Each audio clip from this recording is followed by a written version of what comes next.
এখনকার বিশেষ করে ইয়াং জেনারেশন এখনকার ছেলে মেয়েরা এলআইসি করতে চাইছে না, বিমা করতে চাইছে না। কারণ তারা বলতে চাইছে যে এলআইসি বা বিমার থেকে ফিক্সড ডিপোজিট শেয়ার মার্কেটে আরও ভালো ম্যাচুরিটি দেয়। আর ওল্ড জেনারেশন অর্থাৎ বয়স্ক যারা আগে এলআইসি করেছিল তারা কি বলছে? তারা বলছে আগে এলআইসি যেটা করেছিলাম এজেন্ট যে টাকা পাওয়ার কথা ছিল এখন সেই টাকাটা পাওয়া যাচ্ছে না, অর্থাৎ তার থেকে অনেক কম পাওয়া যাচ্ছে। তাই জন্য ওল্ড জেনারেশনও এলআইসি বিশেষ করে করতে চাইছে না।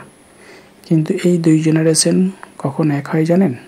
যখন পাড়ায় বা এলাকায় কোনো ব্যক্তির হঠাৎ দুর্ঘটনা বা কোনো অঘটন ঘটে যায়, তখন সে ইয়ং জেনারেশনই হোক বা ওল্ড জেনারেশনই হোক, আগেকার ব্যক্তি হোক বা এখনকার ব্যক্তি হোক, ইয়ং জেনারেশনের ব্যক্তি হোক, পাড়ার সবাই কিন্তু একসাথেই বলতে থাকে যে ব্যক্তিটা বেশ হঠাৎ করে চলে গেল, সে তো কিছু ভালোই রোজগার করতো কিন্তু একটা এলআইসি করেনি বা জীবন বিমা করেনি।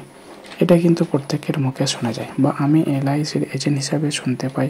যখন কোনো এলাকায় দুর্ঘটনা ঘটে তখন মাঝে মধ্যে ফোনও আসে আমার কাছে যে ও কি একটা এলআইসি করেছিল। সুতরাং ওল্ড জেনারেশন ইয়াং জেনারেশন প্রত্যেকে যাই বলুক না কেন, বিমা অর্থাৎ সঞ্চয় এলআইসি প্রত্যেকেরই দরকার, অবশ্যই করতে হবে।